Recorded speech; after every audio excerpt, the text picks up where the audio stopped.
How to lock Honeywell thermostat screen. Honeywell thermostats offer three screen lock settings: unlocked, partial lock, and full lock. Unlocked mode allows complete access to all thermostat settings.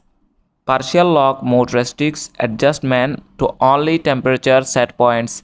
Other settings remain inaccessible. Full lock mode prevents any changes to the thermostat settings. When the screen lock is active, a lock icon will be visible on the display.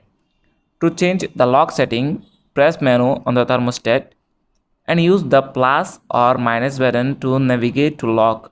Then press select, choose between off, part or on using the plus or minus buttons and press select to confirm.